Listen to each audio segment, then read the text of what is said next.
What is up, everybody? Welcome back to another episode of Talk of the Tundra, your Green Bay Packers podcast that is a proud partner of the Euroset Podcast Network and the Blue Wire family. As always, I'm your host, Numac, coming to you pre-Super Bowl. Packers are in it, obviously, much to our sadness, and here to talk about the latest and greatest of Packers news, as well as hand out some year-end final grades for the Packers offense. Is my lovely co-host Jordan Tresky. Jordan, how you doing, buddy? Doing well, doing well. Uh, how about you?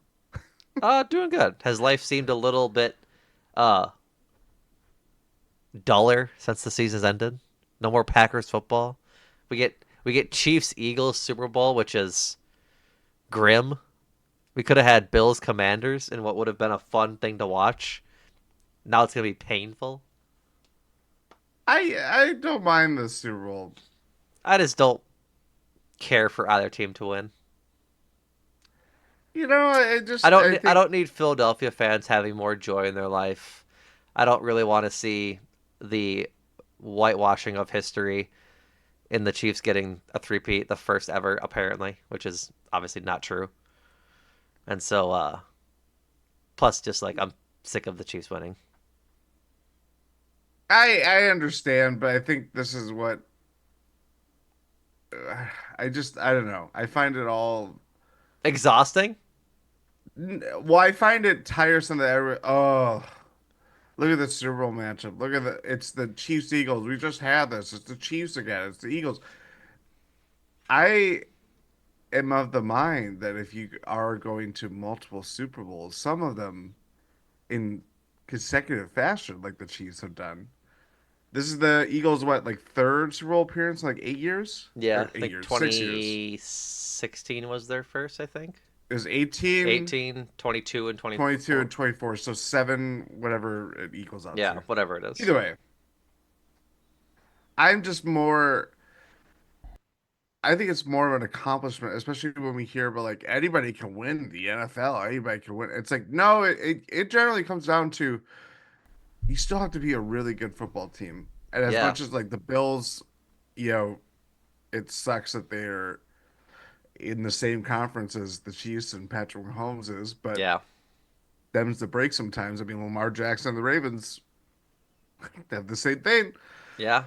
I just, I am of the mind that, yes, for all the talk about parity and that, a team like the Commanders, that's a feel good story. I don't think they were as good as Jaden Daniels was.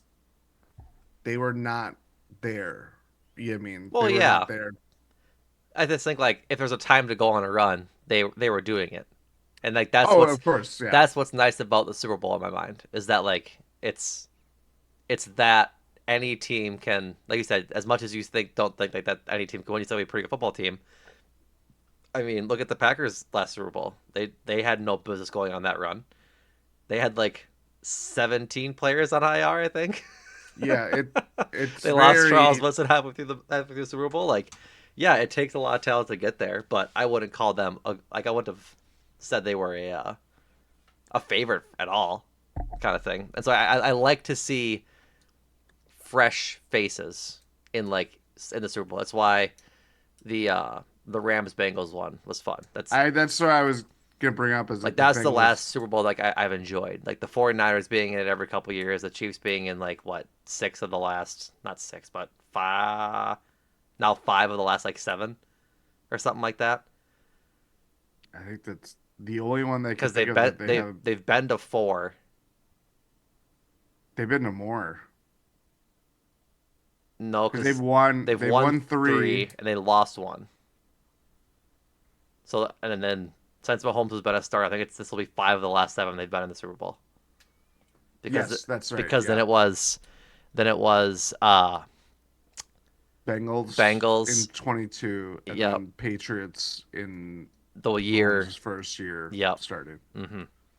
The And the so Bengals too. Sorry, they were 10-7 that year. right, I'm trying to see what was their seed?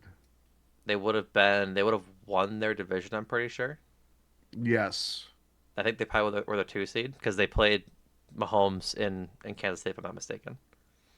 They're the 4 seed. 4. Yes, yeah, you're correct. Yeah. The Regardless, Titans, the Titans were the 1 seed that year, technically. yeah, that was the monster Derrick Henry and Ryan Tannehill and that crazy defense here. Regardless, I just like seeing new teams. Like it's fun to see a rotating cast of guys trying to win the Super Bowl because you don't get there very often, right? And but like it, the NFL it gets boring just because like it's one game. The finals and the MLB like the MLB has vast parity in who makes the World Series every year. The NBA has not so much parity, but at least you get 7 games of like a really good two seemingly really good teams if they go that far. The NFL, you're subjected to possibly a stinker. The game of the NFL oftentimes isn't like great. Like you know what I mean? No. Like How many stories have we heard of like it's such a very sterile environment? yeah. Yeah, I mean it's unlike any other football game that you'll really play because there's all the pomp and You circumstance have that like 45 minutes between halves. Like yeah, it's a whole it's thing, right? crazy. And 9 times out of 10, the game is bad. Look at like the Broncos Seahawks Super Bowl, Or 40 Broncos Panthers. 43-8, and then just dismantling that way. Like the Rams Patriots Super Bowl was like 16 or 13-10, wasn't it? Something stupid. Rams, yeah, 13-3 Yeah, like in Atlanta. it just wasn't good. Like, Yeah. and so if it's not going to be good football, I'd rather watch teams where either one I'm happy to win. Like this game has potential to be a good game I was gonna because say it's the best matchup that it would sure, but in there. if we get it is my concern, and if we don't get it, then I'm going to be I think you annoyed. get it. I Then I'm think going you to be get it. annoyed that I have to watch either the Chiefs win a three-peat and this NFL media gloss over the Packers history, and then or Eagles fans be happy. Can I just say something? Yes. Do you understand? Not, I didn't Wow. mean to be God accusatory. That was damn. very. I was coming in with Does your dumbass understand? Go I just want ahead. people to. I've seen. I believe the Journal Sentinel wrote an article about like the NFL. Actually, no, it wasn't Journal. Not just the Journal Sentinel. It was on the Packers' own website about um the NFL erasing their history. It's like got a little newsflash. It's 2025. We're talking about almost 60 years ago. The people covering pro football, NFL football at the time, are probably dead. Yeah, So, but people like the entire idea of the NFL having their first Super Bowl three-peat is being perpetuated by people who cover the NFL. Like Jim Nance is old enough to know that there was a well, Super. he thought giving his tie Yeah, to the guy, and yeah, he's Jim Nance smarter than could. that. He should know because that's a good He's not idea. smarter than that. Jim Nance has a big But again, ego. this is Yeah, also butthurt that Tony Romo was making way more money than him, and then he's like, "Oh, I want to make more money than Tony Romo." regardless. This is on like the Fox beginning. It's on the CBS like pregame shows. Like everybody is saying it, right? And it's taking Because Packers fans from the rooftops. Pat, it's the only reason why we know Pat Riley owns the copyright Right. to the three-peat This is thing. my point, Jordan. But They're what I'm making such saying, a big deal out of it when it's happened before. I understand that, but this is how do you talk about the football game that isn't going to happen until next Sunday? That's also a problem. You can watch That the is Pro that Bowl is the Skills Challenge, which is wrapping up right now. Um, um, instead of saying first ever three-peat, just say first time in 60 years or however long it's been, of the Super Bowl era. or the Super Bowl era, and then make a point to look at your history and explain why it's that qualifier matters. Like, I'm not trying to pull you into this, but you should care about this as a historian. Like Oh, I do it. I do. as a Bucks historian, this is something you should be passionate about. I do. But it also it goes back to I am passionate about it. But I just think it my feelings on it are more of like the Super Bowl itself is a strange creation. It is. I know, It but was this no, the Super Bowl since the turn of the century. no from the beginning. From the beginning, The- you're saying? Yes. Okay, go. I'll listen. I'll hang up It and listen. it's more of like it obviously was a means to an end to get both leagues merged together once they agreed that the AFL and the NFL were going to merge. But there's also like it was especially I mean the Packers know this more than anybody because literally the NFL was putting all of their it's like it's on you. It's on you to be the superior league. Who's going to come out with the biggest respect of all of this? And how the Super Bowl has emerged from like that little germ to what it is now. Could not even like it is just like this I don't know. It's a creation for a television event. That's what it is. There was already football once upon a time didn't have to have this big Super Bowl. They didn't even have it. They just played the season Right. and they said, "Hey, you have the best record. You won the championship." Okay, that sounds good to me. Or Yeah. what? Like how it would be in like soccer, like very just like straightforward. But now everything's just so. It's that's all it We live in a is. I don't know. society, Jordan. Is that what you're trying to say?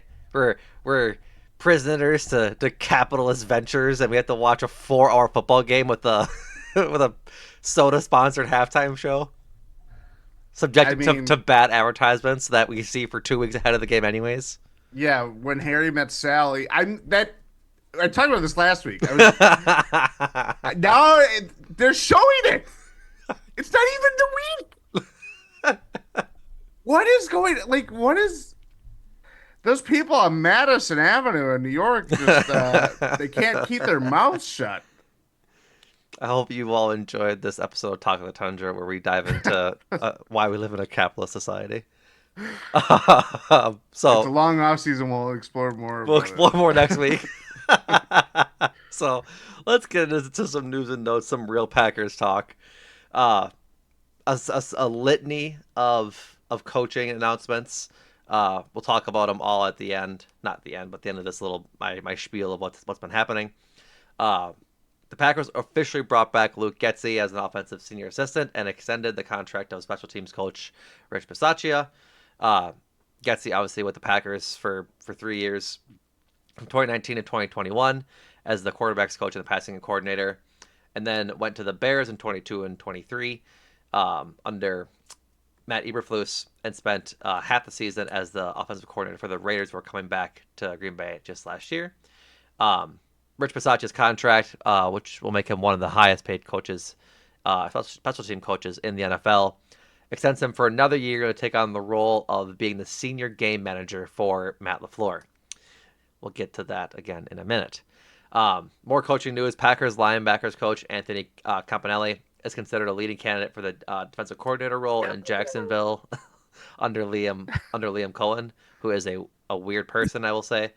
Um, Duval. Demarcus Covington is being brought in to be a defensive line coach after the Packers and Matt LaFleur fired Jason Rebrovich. And then Demarcus Covington spent time in New England, spent 7 seasons under Belichick and Gerard Mayo before he was the Patriots defensive coordinator last year. But before that, he was the defensive line coach for 4 years. So, and then the last one is existing Packers coach Sean Mannion, former NFL quarterback, has been promoted to quarterbacks coach after Tom Clements has retired. So, uh, I don't have too many opinions on Luke Getsy. I think he is probably fine to come in. Like I think they had success with him and Matt LaFleur in his first like him and Matt LaFleur had success at the beginning of their careers with together in Green Bay, obviously. Not so much success in Chicago and Las Vegas once he was on his own kind of thing, but maybe a familiar home kind of thing will be better for him. That's fine. Before I continue, Jordan, do you have anything on Luke Getsy? I don't want to cut you off if you do. No, I was just gonna say someone who has institutional knowledge has worked with Matt LaFleur. Yeah. Not insignificant that he was in Green Bay during Aaron Rodgers' back-to-back MVP years. Yep. That's not something, even though Aaron Rodgers, Also, the first year of Jordan Love's rookie year, or like his rookie year, yes, or yeah, first 2 years. yeah, I'll say first 2 years. But yeah, obviously whatever his image, how much it was tarnished as the OC. Yep. You're, what are we gonna say? Not don't take those positions because you might have a career setback. It's like no, you do it, and then Right. if it doesn't work out, you're gonna have another. You can always go back to where you started, or you can find your way elsewhere in the league or in football elsewhere. So Yep. yeah, Yep. those are my thoughts. Yep. Uh, Sean Mannion, have no thoughts. Like, hopefully he continues and works with Luke Getzey to make Jordan Love the best quarterback in the league. That'll be a TBD on how that works out. Uh, DeMarcus Covington, we're going in order of most important to me. DeMarcus Covington. I don't think that's insignificant either. I don't know. I just Yeah. I am with you. This hire is significant considering the No, performance. I meant and how you're ranking it too. Yeah. Okay. So we're on the same page.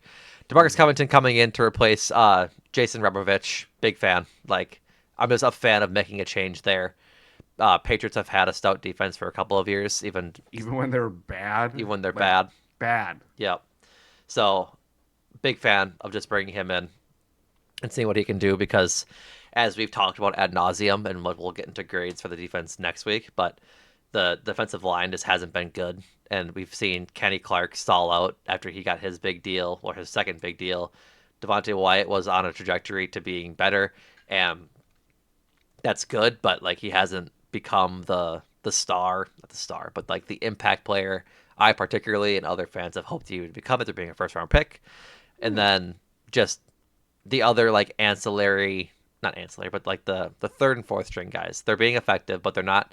I don't think we all don't think. I would imagine think that they're being utilized to the best of their ability. Like there's meat left on the bone on this defensive line, and so making a change there is a positive for this team. And I think this hire goes a long way, and hopefully seeing that that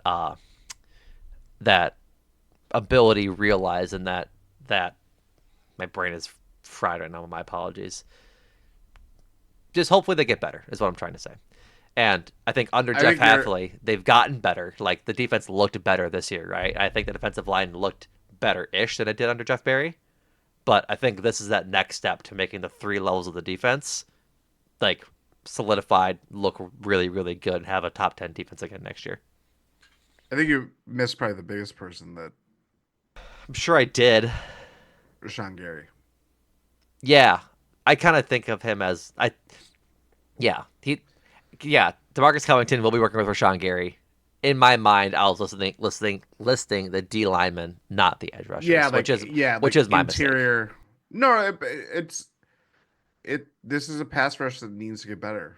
You can't be paying premier pass rushing money to a guy like Rashawn Gary, who, it, if expectations aside, you'd say he has been fine post ACL injury, but you're not expecting him to be fine. You're expecting him to be.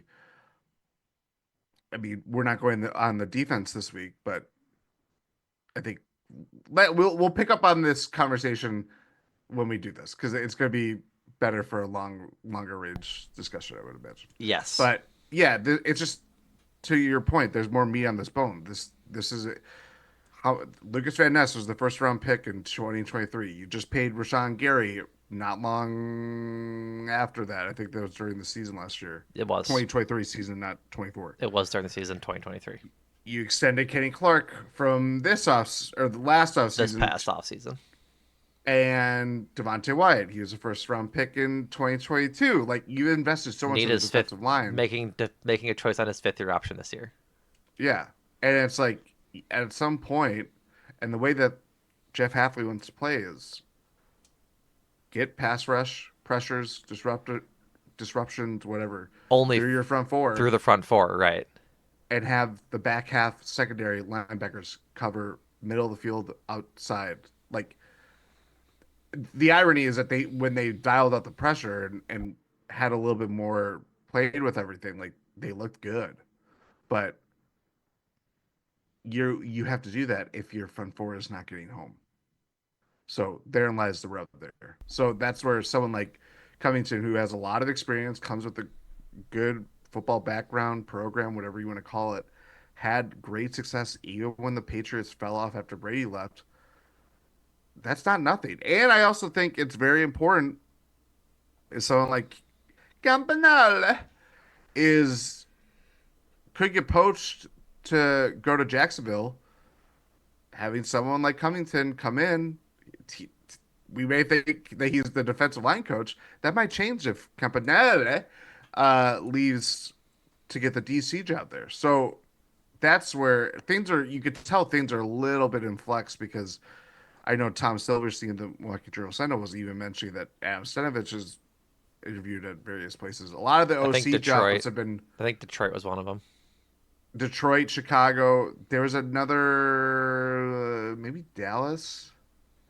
Dallas, I think, Maybe. but there's not as many OC jobs open because of all the vacancies pretty much done outside of Yeah.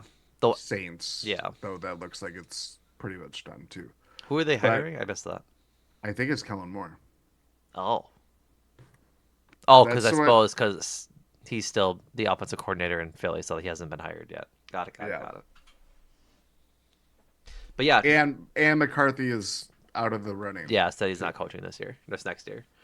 But yeah, I just think if we're starting from defensive line, it's like yeah, we just need more juice. That bunch is very obvious. Yeah. To your point on Campanelli being interviewed for Jacksonville's DC job, get your freaking Jaguar paws off him, you dinguses. It's I I cannot I cannot overstate how much I don't want him poached from the Packers year one after how much progress we saw from that room this year. Yeah, It will actually make me like for real fan mad. Like we saw Quay Walker take a huge jump this year in his ability and how he played. We saw Edgerrin Cooper for half the year once he started getting more snaps and more consistent snaps be at our rookie of the year level linebacker and like the next great linebacker in the NFL. Eric Wilson was really good this year as a veteran backup. Isaiah McDuffie had his moments. Like this linebacking core is good. We yeah. don't need more change in that room after After one you just after you figured it just out, figured it out. yeah, Oh, I'll be very mad if that he ends up taking that job. it'll suck. I'll be happy for him. Like go do your thing. I'll just be very Duval. mad that that's happened. So, alrighty, and then what we're gonna talk about for at least the next 8 minutes. Uh, Rich Bisaccia signing an extension to stay on the Packers coaching staff for at least the next 2 years. Uh, I don't know why this happened. This is a very stupid move, in my opinion. Like, I don't know at at any point why this would even be a fathomable decision. This is from uh, Tom Silverstein of the Milwaukee Journal Sentinel in his article about Luke Getzey being signed and Rich Bisaccia being extended. This is the Packers special teams ranked 29th in Rick Gosselin's annual ratings Bisaccia's first year, but saw improvement in kick coverage from number 9 to number 2 in the league, and kickoff returns, and from number 23 to number 19 in 2024. That's the extent of what Rich Bisaccia is good at. But he's not good at like general coverage. I feel like it's taken a big dip since he was taken hired in what 2021, 22. It was 22. Yeah, I feel like since this, I mean, the first year this year, obviously, uh, the kick coverage was bad, outright bad. Keyshawn Nixon has fallen off as a kick returner, and like they're 29th. 29th. That's not good. Why are you extending a coordinator who's bottom four in the league? It's insane. It's a bat shit thing to do. And further, which I have more problems with, uh, they gave him a new title, which is assistant head coach, which I think he already had. Yes, But then they also gave him, and I cannot seem to find it in senior game manager. senior. But the new deal assures he'll return as special teams coordinator, and LaFleur's game management advisor. I'm trying so hard not to swear. Do you know how dumb that is? All respect to special teams players and coaches. It matters, right? They don't have to practice a whole lot of stressful situations in special teams. A lot of the times it's make sure you get on the field in time for the end of the game kick if there's no timeouts. I feel like that's the most stressful situation they can possibly deal with. What they don't have to do, what Rich Bisaccia wasn't ever, I assume, like at the NFL level, really doing besides his interim status with Vegas, is how to run a 2 minute offense, how to really plan a game plan. Like it's leaving that to a special teams coordinator who like that's their specialty. I cannot fathom the decision. We've bitched and moaned for like what 2 3 seasons now that Matt LaFleur doesn't know when it's a good time to challenge. A lot of the times they feel dumb. He's not good at it. His game management at times feels a little bad, like he's letting clock run down, again, not knowing when to call timeouts at the most optimal time, the whole 9 yards, when to go for it on fourth down, all of this stuff, right? I would imagine, and this is me guessing, I'd imagine that's under the game management advisor's like umbrella. That's part of their job. Matt LaFleur has been bad at it. Why are we extending the person who's been bad at their job? Why? 29th in the league in special teams. If I could do a bottom four job at my job and get promoted for it, I'd call myself a fucking grifter. Like it's an insane. I just don't know why he got extended. He has a year left. Why extend him? Because again, it's not my money. It's not our money. I don't care. What I do care about is having to watch this coach 2 more years versus possibly just 1 more year after he was already mulling retirement. Like it drives me insane. Rich Bisaccia, I think, had a hand in drafting Anders Carlson. We held on to Anders Carlson for a whole year, went through all those kicking woes, right? It went poorly. Lose the 49ers game. Go into the offseason this year. Don't do anything with them. He clearly doesn't get better. They say, you know what? Get out of here, Anders. Get out of here, Greg Joseph. Braden Darvison, you're our guy. That doesn't go well either. And like, at what point do you develop players on special teams? At what point do you do this? Like, Rich, what are you doing? What do you do here? Is my main question. And I'm, I'm frustrated because we've been burned by special teams too much. And I'm looking at Spoon's article here, and the second picture in the flippant article is the Packers celebrating after the blocked field goal against the Bears. And I feel like that's why he got extended because he made one observation on one team's film of how they could block a kick, and it won them the game. But outside of that, there's been nothing else in the last 2 years that I've even been remotely excited about to see Rich Bisaccia get credit for. Go ahead and speak your piece. No, I mean it is highly questionable, I'll call you to say Dan the Levitard. least.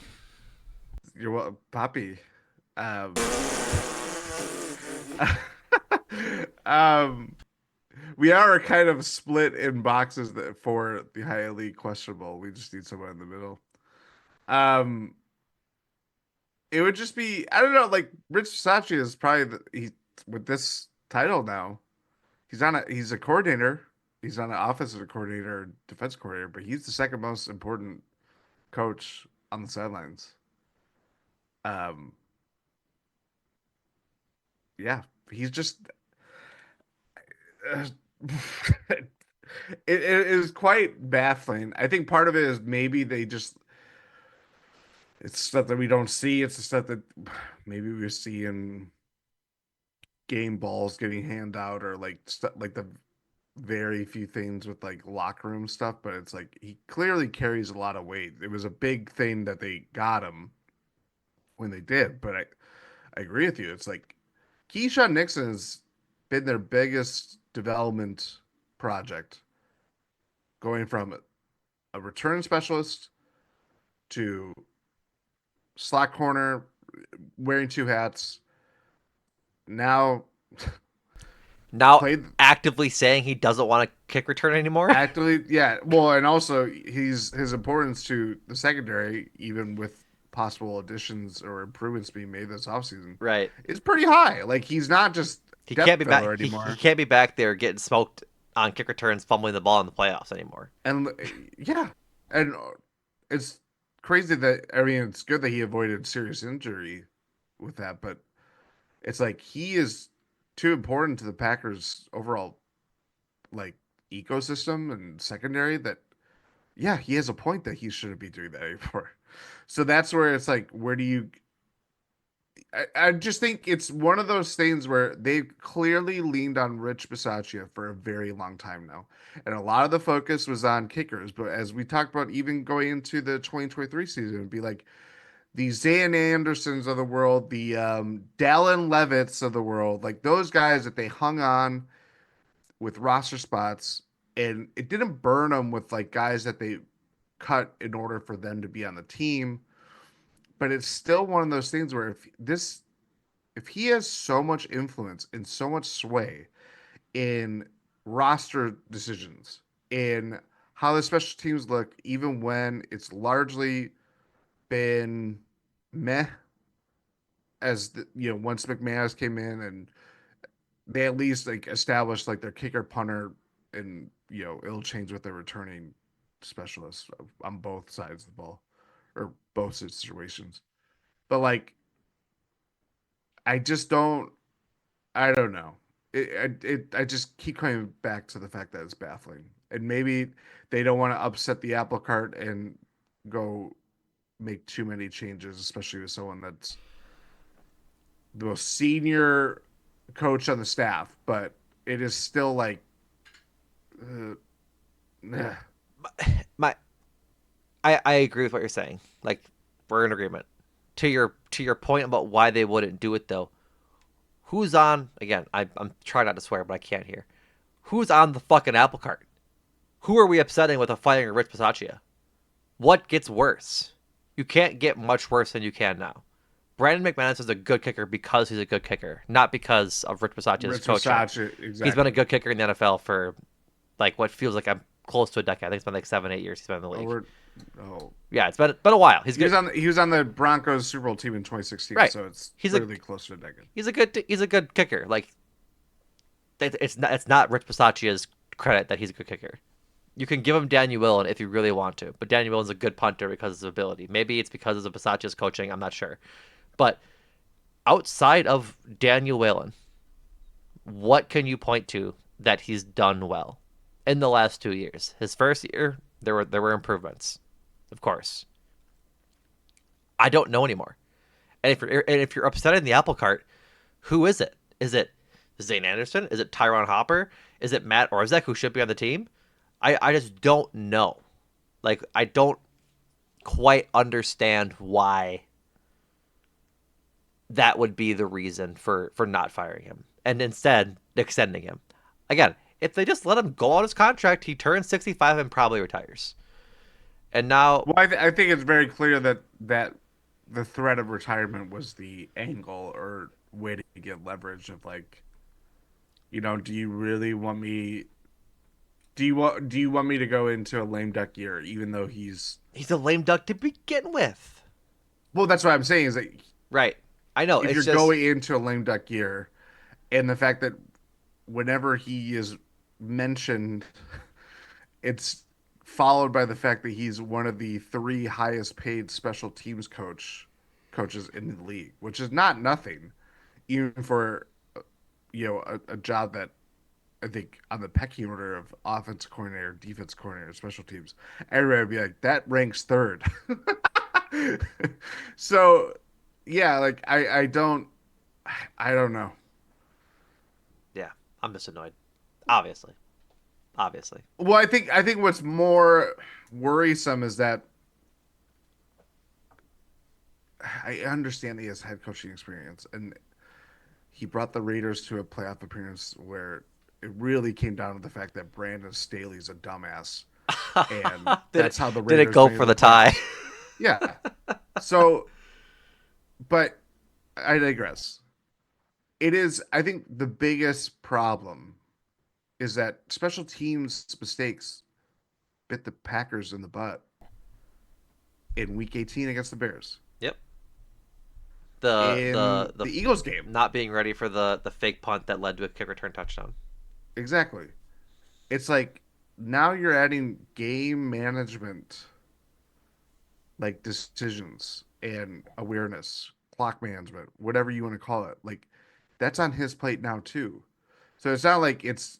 I mean, what happens on special teams, as Packers fans certainly know, affects how the game goes. But now those decisions and his influence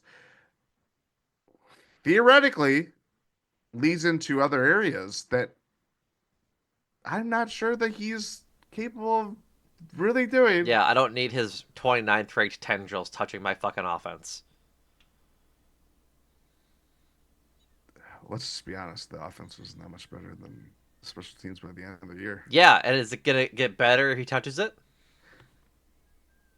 No, is the answer. As Jordan pantomimes tendrils for you audio Richard listeners. Bisaccia. Regardless. All right. When the moon hits your eye and Jesus the Christ. All right. That's braids. that's enough. That's enough about Rich Bisaccia. I hope a long and cold off season for Richie B. Maybe he'll mull over retirement. Go to Long and cold. maybe he'll mull over retirement in like Fountain Hills, Arizona or some shit. I don't He know. sees the three ghosts of off seasons paths. Yeah, correct. It's me hovering over his bed telling him to fucking retire. 3 nights in a row. All right. Time to get into some, we'll say, arguably fun stuff. The grades for the Packers offense for the 2024 season. Uh, Jordan and I managed to actually coordinate how we're going to grade this year. So these grades for the offense and for the defense next week and whatnot um, are against our expectations. So Yes. not pure stats, not anything like that. This is against what we anticipated them to do coming into the season this year. Jordan, you have your hand raised. I have two other like important variables in how I Okay. looked at. I vowed to improve how I graded Packers than how I did last year because it was very confusing for Numa. Um, Just keep calling me stupid. It's okay. that's not what I'm saying. No, mine was very stupid because I whatever. We won't have to go into that because that's not gonna happen this year. Get called a fatty wiffle ball. I'm getting called stupid by my co-host. It's all right. Yeah, It's a good week I for did not Numac. call you stupid. You brought it up out of your what? The you mentioned the weight of expectations.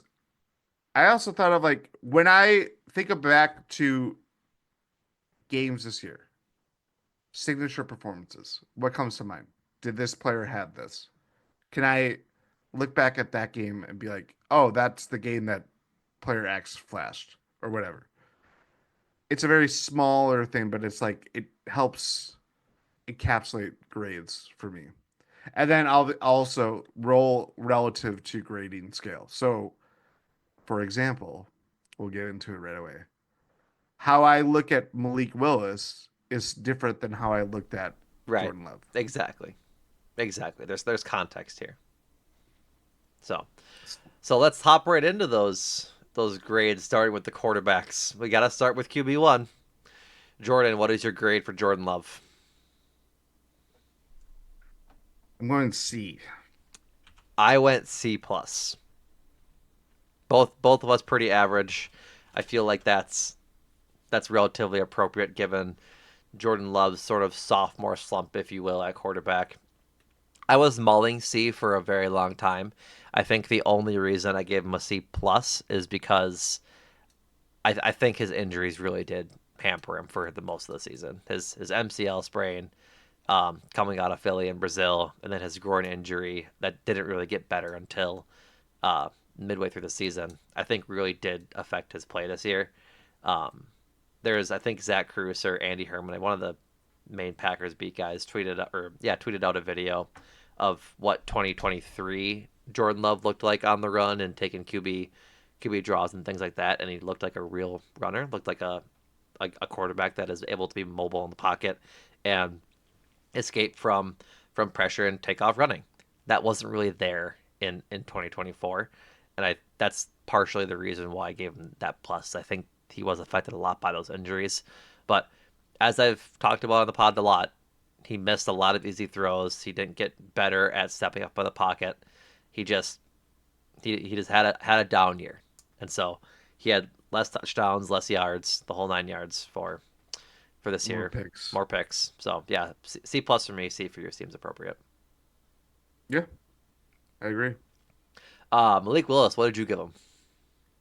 A minus. I gave him an A.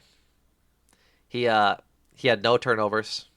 He played well, led the Packers to 2 wins. Played well in the Jaguars. Is that what the game he came in for that little bit? Yes. Yep. Um, and helped them win that game too. And so I saw nothing wrong with his game this year. I expected nothing from him, and he gave us what were essentially 3 wins. So I'm all for it. A for Malik Willis. I think the only thing that I would have said, not a criticism, but it is just the truth of the matter, is that you know, in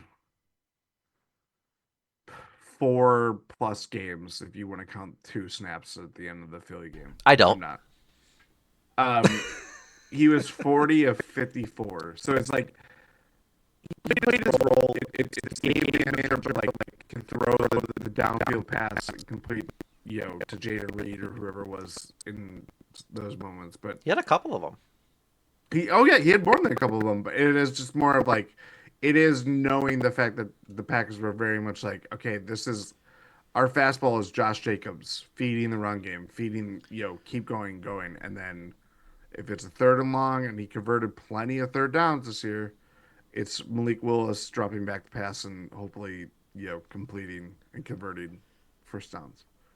So, So not to belabor the point kind of thing about attempts and whatnot. But like 54, he was 40 54. I believe so. It averages to 18 a game. In let's see, one full game this year, couple of full games. I'm looking at Jordan Love's attempts, right? And like how they Yeah. did it. He threw for he threw 17 times in their win in Chicago. He threw 20 times in their loss at Detroit. 23 times versus San Francisco. 22 times against Jacksonville, but he's only played half the game or 3/4 of the game for that. And so like I think there was just games where like when Matt LaFleur started to understand that Josh Jacobs is running this team. Like he's the engine to the offense. I have no problem with him only throwing 18 times a game. Like Oh, it's sorry. We have breaking news. what? The Jaguars are hiring Packers linebackers coach and running game coordinator Anthony Campanile as their Fuck new off, defensive dude.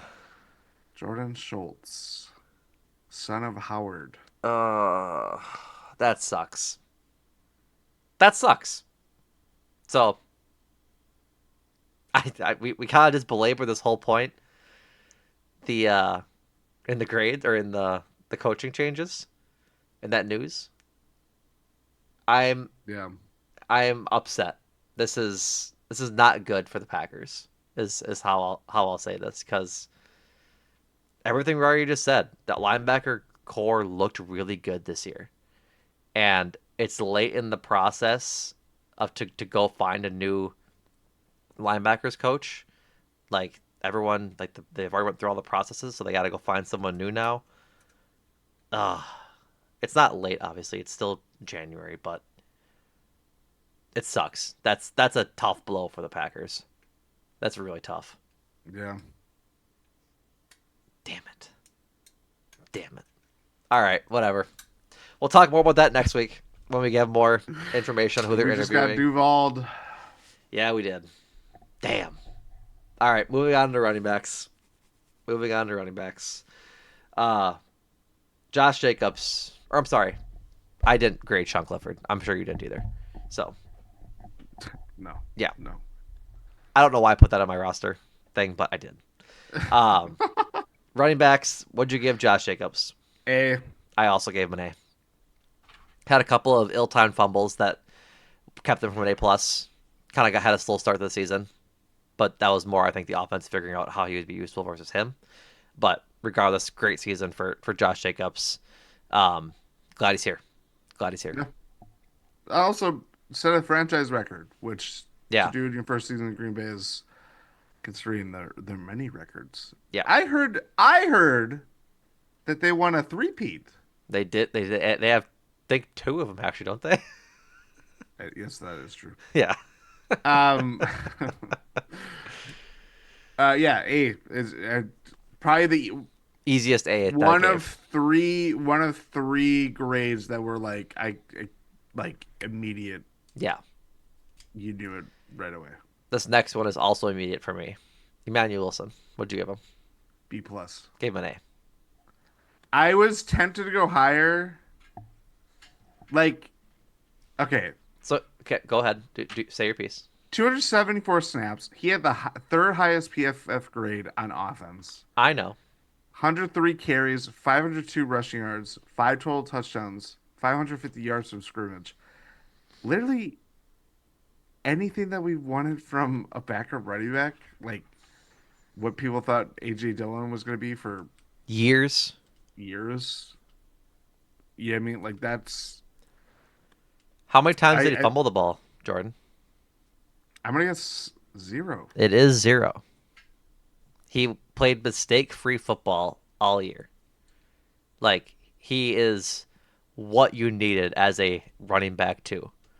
Yeah, And again, against expectations of what you could possibly want from a backup running back, even like for a guy like me that he's a fan favorite per se for me, he yeah, exceeded expectations. He did great this year. Like I had no reason to knock him. I gave him an yeah. A. He's gonna be good. I He's just gonna be want to good. know. I just want to know why you give a B plus. Why? Why? Not to be combative and be protective of my young I son. I think I should. I will say A minus was my initial like grade, and I tampered tampered it down. But I'll go A minus. I'll go A minus. Yeah, yeah, yeah. You will. Okay, I'm changing it. Peer pressure works, everybody. Yes, it Peer does. pressure works. Um, Chris Brooks, what'd you give running back three? I'm actually changing him right now. I'm going C. What? Yeah. Against expectations and all Yeah. of his. I gave him an A plus. What? We you didn't know we didn't know who he was for like half the season, and he ends up being like a quality third down running back, pass blocking back. Who There's just again? too much of him. There's too much of him for sometimes. I mean, I thought he played well. He's He ends up fine. He's fine. he ends up having 183 yards on the ground. He's the third highest rusher on the team, even outside of Blake Wilson, Jaden Reed. Like he's the third highest. He's fine. It's fine. Eight, sure, no fumbles. He had a touchdown. Like he He's played fine. well. He's fine. That's why I'm not gonna go to bat to him for like whatever. But I just again we didn't even think he'd get snaps this year, and he became a real part of the offense. So Yeah. Sometimes annoyingly so, but he was fine. okay, He was fine. That's I don't know what else to say. what'd you get? He was fine. Did you give him a C? I gave him a C. Okay. What'd you get Blake Wilson again? I missed on my note. A minus. A minus. Okay. I did not grade Marshawn Lloyd. He did have I think a I snap did or forget two. that he actually played. Yeah, he did. He played a couple snaps, but Yes, he had not six enough. carries for 15 yards. And Not enough for a grade. incomplete. Yep. A Yep. redshirt rookie. That's right. That's right. Are you ready for wide receivers? Good Lord. No, I This am. is awful. This is bad. It was Uh, really bad. uh, Jaden Reed. I went to C plus. I gave him a C.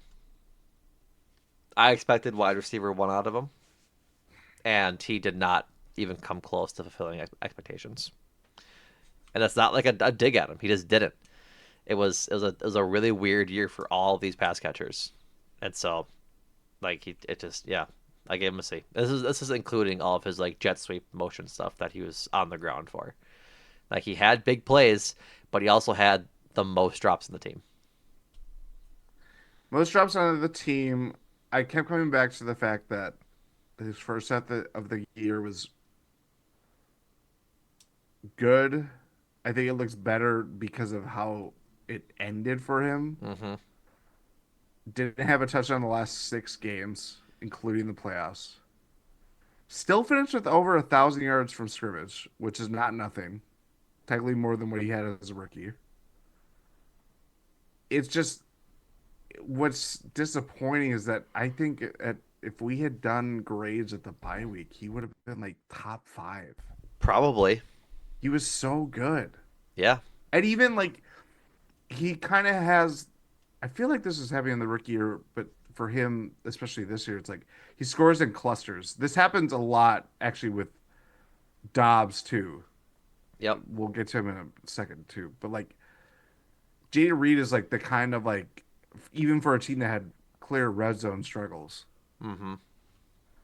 he scores in bunches. That's what it kind of feels like. It's like, oh, he's just like he's a jet sweep guy, or like he's can get work out of the backfield. Like the little like drag routes that they would get him open with is useful in those areas. It's like it's just a shame that it just fell out so bad for not just him, but obviously the whole passing offense because that we're talking about it Yep. very prominently. Oh So yeah. Oh yeah. I gave a little bit of the bump of just what we had seen for through the first 6, 7 games. He looked as bad as he did the second half, as good as he did in the first half. I And don't so disagree. that's why it evened out to a flat C for me. Yeah, Romeo Dobbs, C minus. give him a B. I thought he played well this year. He kind of played about how I expect Romeo Dobbs to play. I don't think he's ever going to be like your main target wide receiver one. He played more like the edge wide receiver two, wide receiver three guy, and I think he played that just fine. He had injuries that nagged him, his suspension early on in the year. Like I didn't ding him for that, just because I think he bounced back well from it. Yeah, he's my second highest graded I think wide he had receiver. moments, but a lot of the games. I mean, I think the 8 catch, 94 yard game. That was the. Should have probably just looked this up before. I think that was what loss is that? I got you. Was that the It, Lions game? uh, no, it was the Texans win. Oh, okay. Yeah, and that was post suspension too, if I remember correctly. Yep. Um, I just felt like Suspension beyond was Minnesota. like week, yeah, that's right. It felt like beyond that game, it wasn't a lot. Again, he had 4 touchdowns, but they were scored in 2 games. Yep, two against Arizona and two against Seattle. It was just like it'd be moments or it'd be third downs or like it just wasn't enough to like really be like I felt his impact throughout the game. Yep. He had 6 games of over 50 yards. So, like it's fine. It's fine, but that's kind of what I expect Romeo Dobbs to be. I don't expect him putting up. I don't expect him in this offense to be putting up his 8 catches on 10 targets for 94 yards every week. It just isn't going to happen for him. It's not going to happen for any receiver on this offense right now. And so, should it? Probably. Like they should probably feature one guy, but I don't think Dobbs is that guy. And I didn't want to punish him for it because I think he did fine. He had a roller coaster year for injury wise, but I don't think he had like a bad game. You know what I mean? Like I can't point to something like a critical mistake he made that was like a quintessential Romeo Dobbs play this year. You know what I mean? And so he didn't exceed expectations for an A, but he like met them for me, which was a B. To me, like my grading scale is exceed expectations highly. B is like met or slightly above. C is like you did made no progress, or D you got worse, kind of thing. So Gotcha. that's kind of where I landed there. Christian Watson C. gave a C minus. He was healthy for most of the year, and he still wasn't as effective as he needed to be. Like he was wide open. Like I to your point of thinking about plays from Christian Watson this year, wide open against the Niners on a ball that is perfectly thrown off his fingers, incomplete. Doesn't matter in the grand scheme of things. Matters to me in fantasy. Doesn't matter in the grand scheme of things. But it just that's the problem, right? Yeah. That's what have we seen different from Christian Watson? This is kind of hyperbole, but seen different from Christian Watson from week 1 2022 to now. That's the same thing that he suffered from when he started his career. He's able to get open. He's able to make some spectacular plays with the speed. He just can't catch the ball when it matters. Yeah. I think that's fair. I will say I think he had more signature performances, or like the Bears game, really good. He had Yeah. that. There are more moments this year than I think I realized. Even if I think he it was like two. He had like 28 catches Hit. for like 600 yards.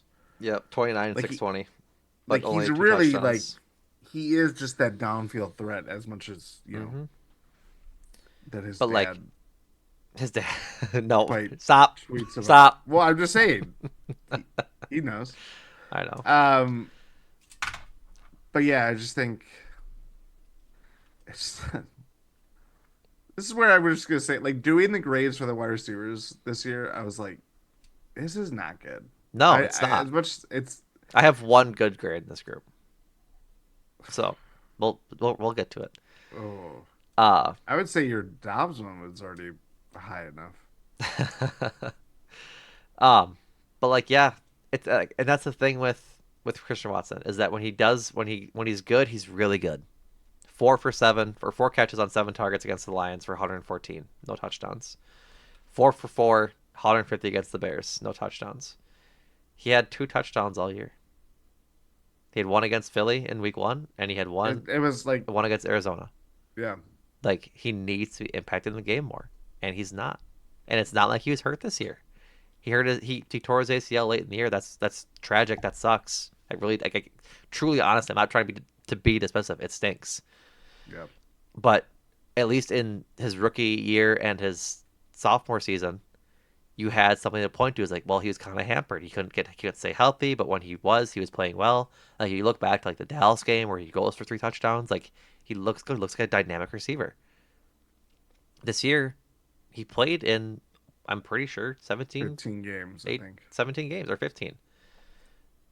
And so it's like, what are we doing? It wasn't. It's just it's tough. It's tough for him, which is why I think he got worse this year. I didn't see anywhere where he progressed.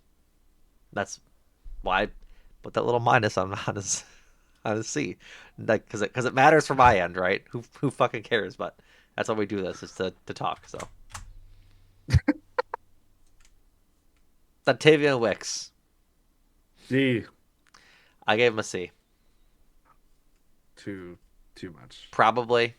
I'll He turned it on, but my God, so turning on is it's more of just being a little bit more consistent. But it was starting off from a place that was so terrible, so terrible.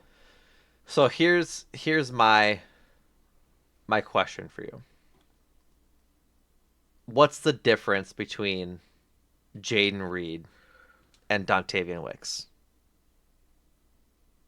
in the grand and over the course of the season? What is the stark difference? Like I'm not. This isn't like a question. This isn't hyper. Like this isn't rhetorical. I'm asking you. I would say that it's not you're not wrong with this kind of logic or like experiment. but I would say how many of those throws that Dontavian Wicks didn't complete or had his hands on that popped into defenders' hands? I would reckon that three of Jordan Love's picks were because Dontavian Wicks wiped out. According to PFF, you are exactly right. So as much as Jaden Reed's drops were harmful to not completing plays, it's like Dontavian Wicks was helping the defense because he couldn't get his hands on throws routinely. I mean, the biggest one was it was a jump ball more than anything if he was in the right The one in the spot. Vikings you can't put on him. I know that was more Jordan Love like airing it out like he was playing 500, but Well, again, he's getting barreled down on. We got to make sure we have context. he was playing 500. I know. Um, but yeah, he was a harmful wide receiver for this team for the first half of the year at least. And I get that. Stats for each of them. Dontavian Wicks. This is Also caught 51. He had the highest targets on the team, and he caught just barely over 50% of his passes. That is bad. Like that is inexcusable. I mean, it's not like Jaden. Again, I'm not trying to be dismissive, but it's not like Jaden Reed's much further behind him. What was Reed's catch rate? Reed's catch rate was. Let me look at Dontavian Wicks. Reed's or Wicks's was 52.7 for the regular season, 39 catches on 74 targets. Jaden Reed's was 73. My apologies. I don't know what got messed up in the stats from the postseason, but he went 55 for Here, 75. let me because I think everybody or wherever you're looking at it will. I'm looking at PFF. I'm looking at Pro Football. Jay Reed's catch percentage is actually 73.3 on there too. Yeah, I had So yeah, the initial one was postseason, and Jaden Reed did not have a good game against them, which kind of dropped it a little bit. But I don't know. regardless, I mean, yeah, I get it. Like that, I agree that it is bad, but in the context of like he got over those drops as the season went on, kind of thing, and he had 5 touchdowns to Jaden Reed's 6. Jaden Reed had 10 drops on the season. Dontavian Wicks had 8, according to BFF, like in how they calculate drops. And so, like, I don't think they had two vastly different seasons. Sure, Dontavian Wicks has felt worse because it was more prevalent early on in the season. And it was like the thing we pointed to as that looked bad, right? Jaden Reed was doing well. Christian Watson was having a couple of moments here and there. Romeo Dobbs was still in the mix. And we saw Yeah, so much. We saw so much from Dontavian Wicks early on in the season. Like if you look at their game log, uh, I'm actually will I'll put this as a assured. Well, I look and I'm wrong, but regardless, Dontavian Wicks had 13 targets against the Vikings in week 5 or 4 5 catches. on 5 catches. Right? Yeah, That's the week after. Yeah, that's the week. The ensuing week is when Romeo Dobbs sat out of practice, got suspended, comes back 2 weeks later, 3 weeks later, gets 10 targets, 8 catches, kind of thing. I'm, if I'm not mistaken, that 13 number and the 10 number I just talked about with Romeo Dobbs are the two highest targets for a Packers receiver this year. probably in a game. They tried to make him wide receiver 1 in the beginning of the year. He went 3, 4, 2, 13, 7, 3, 6 for targets. Like they were feeding him, and particularly against the Vikings when they were out Christian Watson. And down big. Yeah, and down big. Were they out Christian Watson that game? I think they had him. He had 1 target for no catches, and so This wide receiver was that it's good. no, it's not. It had a tough year, but like in the context, this is way too long for a grading discussion. But like, I don't see a full grade difference in Jaden Reed and Dante Wicks' seasons based on expectations. For me, for me, like Expectations though, we were very high on Dondavion Wicks being I was high on him.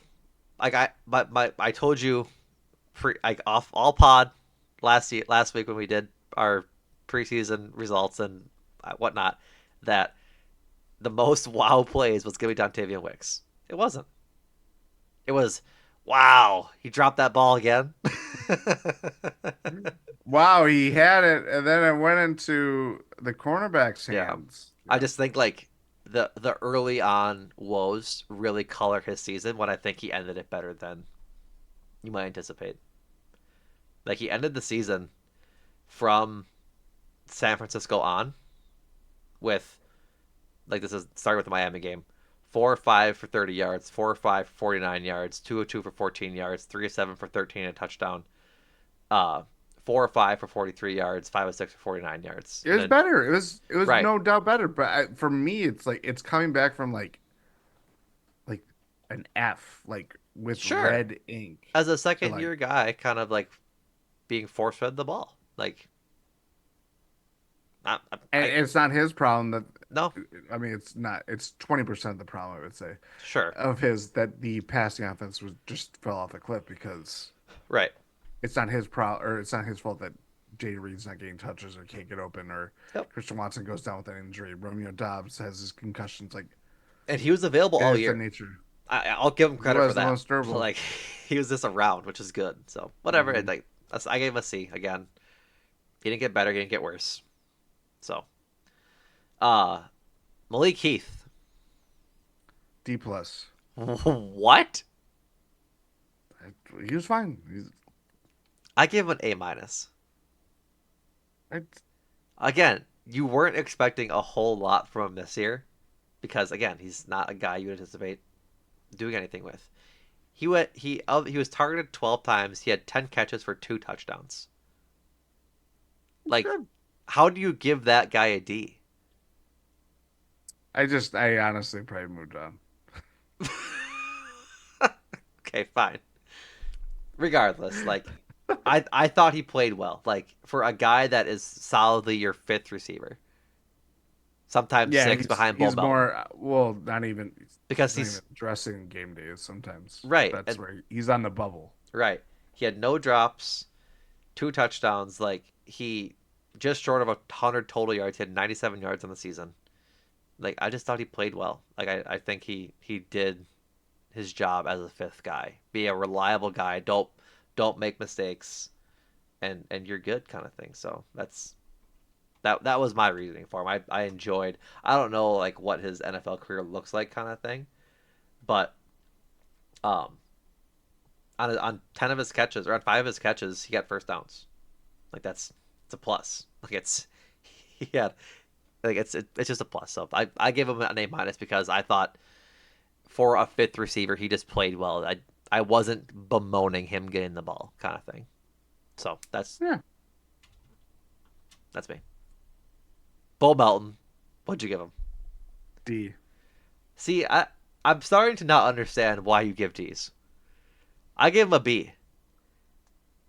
Like I don't think he was good. you don't think he was good? No, He had he was like worse efficiency than Malik Heath was. He had 8 catches first on 16 targets for 91 yards, no touchdowns. But then on the ground he had 54 yards on 8 attempts. Again, no touchdowns. Like I don't. That's the thing is I can't give a negative grade to a guy that didn't hurt the team. You know what I mean?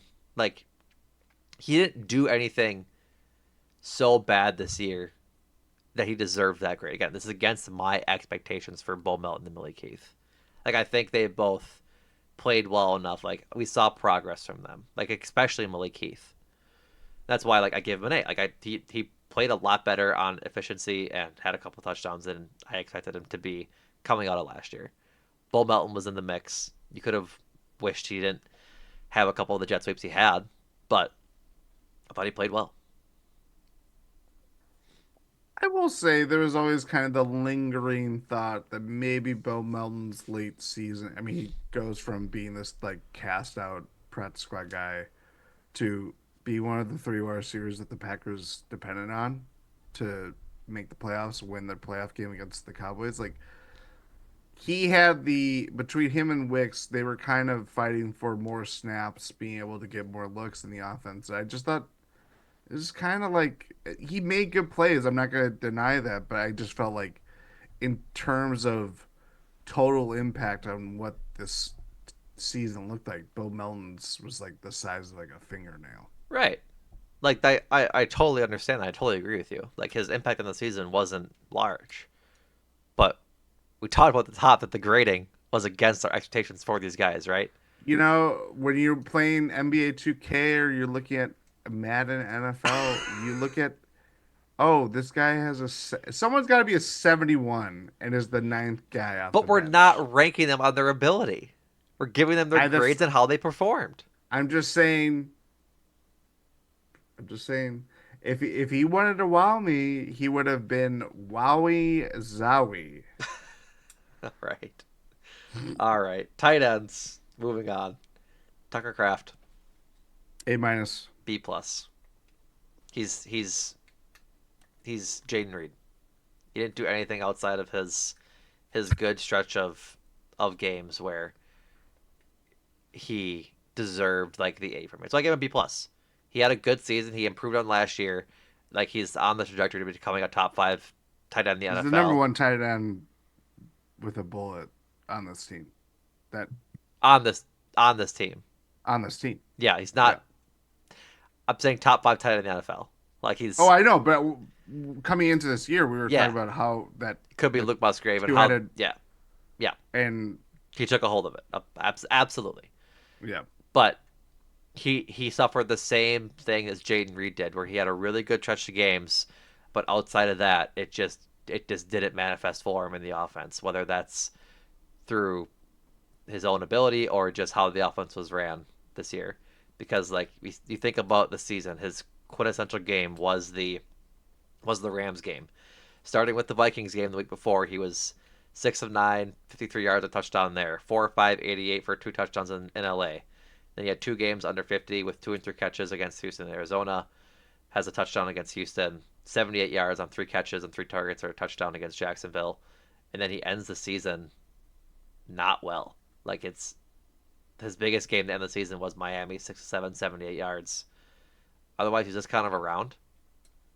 Like I wanted to see more out of him to end the season. Like he would have gotten to A for me had he come out of the bye against Detroit and just stuck with like 70 plus yard um, performances throughout. And it's not like he had a couple of drops as well. It's just again not entirely his fault, but he needed that extra little push for me and the maintained success to get to an A.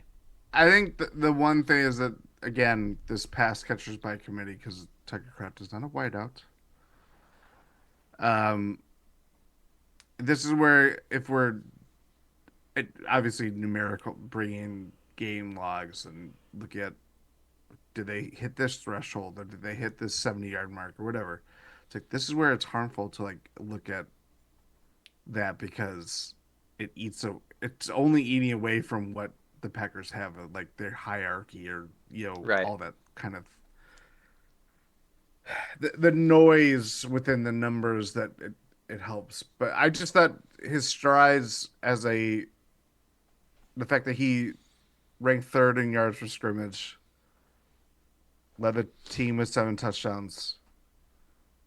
His ability to make plays after the catch is like unparalleled on this team. Really, like Led that's led kind the of team in yards after catch.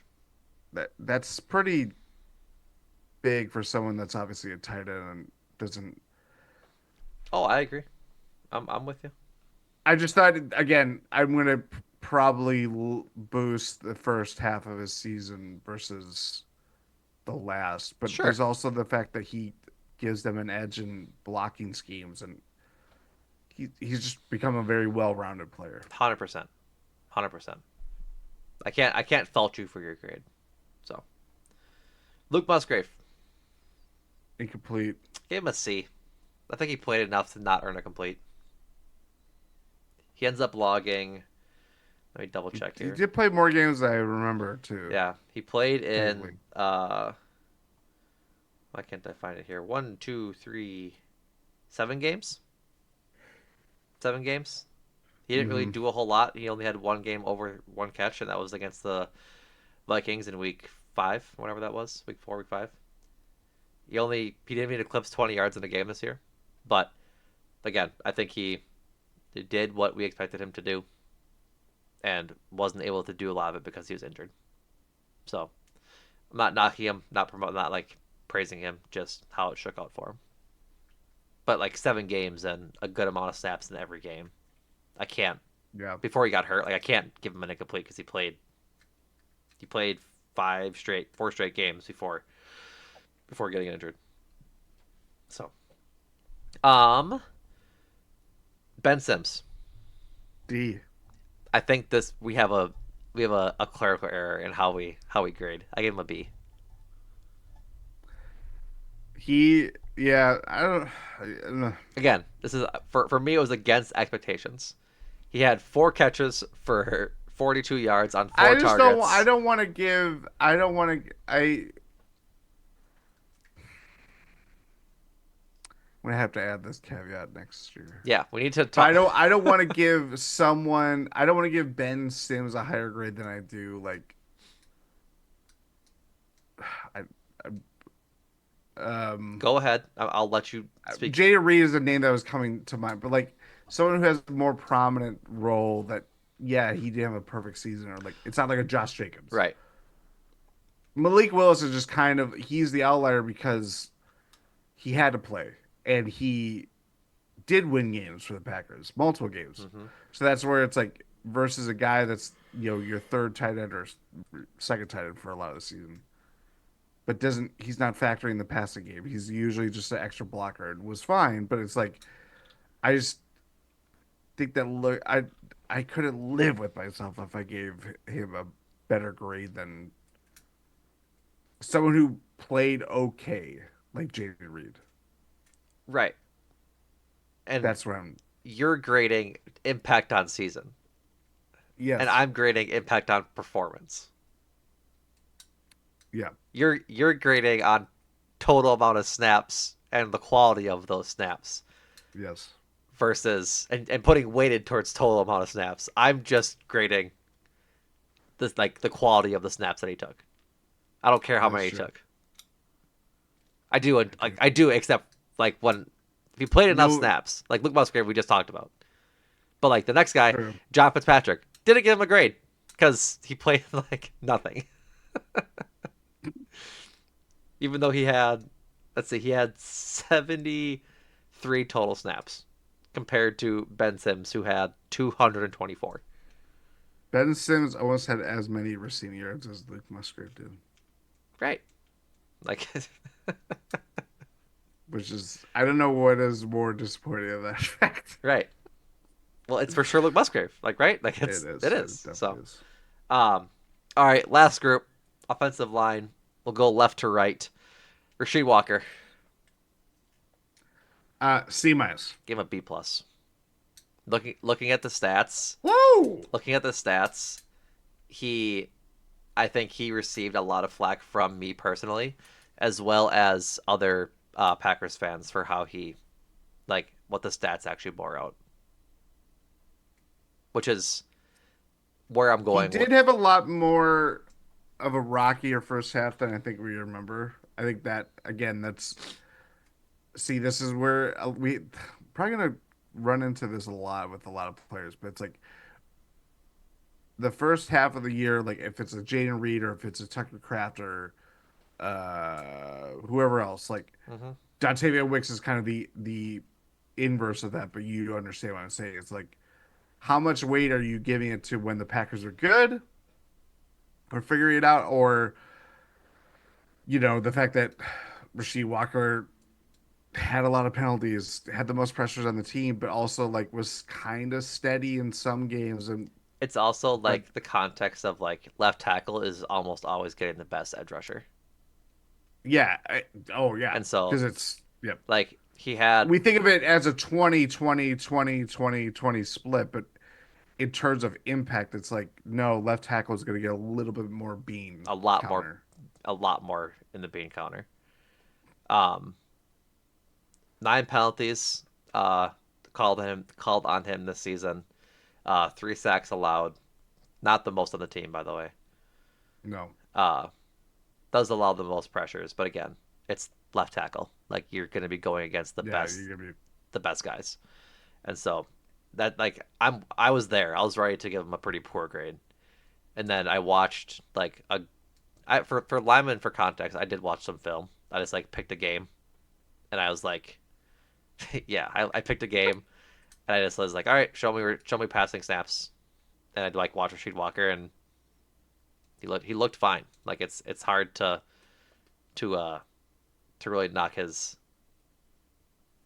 season that bad. But could you stop pass blocking? God, audio listeners, for the past 25 seconds, Jordan was getting in his stance and pass blocking while I was talking, so I could not stay focused. What was your reasoning for his grade? What'd you give him again? C minus. Okay. Excuse me. Instead of pass blocking meltdown. Yeah. Um, no, I think it is one of those things where when Rasheed Walker is not having a good game, you kind of feel it. Like it does feel like someone that gets overwhelmed with by, as you mentioned, if it's the best pass rusher on the other team, depending on the quality of that pass rusher, he's gonna make Rasheed Walker pay. Mm-hmm. I just felt like there were more moments that going through the stats, and it's like, okay, that confirms that. That confirms that. Or no, I thought that he gave him more sacks than he did, which surprised. Again, this is a offensive line that played more snaps together than any other team in the league. Mm-hmm. And even with Jordan Love having far from a perfect season, wasn't like that he was running for his life. No. He had a pretty good protection around him. Yeah, he did. He is. Yeah. Go ahead. But I just felt like the rockier moments from the first half of the season were pretty big. That even as things stabilize, it's like it was good, but we know that it can get better. Yeah, for sure. I think my grade again comes from I wasn't high on Richie Walker coming into the year. I was hoping Jordan Morgan would kind of Jordan Morgan. push him out of that role, and he did well. Like he wasn't the worst lineman on the team, in my opinion, this year. Interesting. Yeah, which brings us to who I think was this year. It's Elton Jenkins. Interesting. Yeah, I gave him a C minus I against I expectations. I have to keep saying this. I did give him a B. You gave him a B. Sorry, I was Yeah. waiting. I I was waiting for your answer, not realizing it was B. Um, 18 pressures, a sack, the most penalized lineman, and for a lineman that is of his caliber, like supposedly an All Pro, not supposedly, he's been an All Pro, an All Pro left guard. You just can't be making those mistakes. You, as a veteran, you just can't. And I know some of it was alignment issues with everything like that. Again, but as a veteran, as the most experienced guy on that line, it's inexcusable for Mountain Jenkins. And so that was part of my reasoning behind that. Well, he was the highest graded pass blocker, but he was pretty pretty poor in the run game as well. Like Yeah. I think he's obviously still a good player, but it just it it just you just can't I can't reward 10 penalties on the season to what is supposed to be one of the best left guards in football. It's fair. Certainly fair. Uh Josh Myers. I gave him a B plus. C plus. Again, wasn't high on coming into the season. Was hoping they'd move on from him. He was, I think, their best lineman this year. He allowed one sack this year.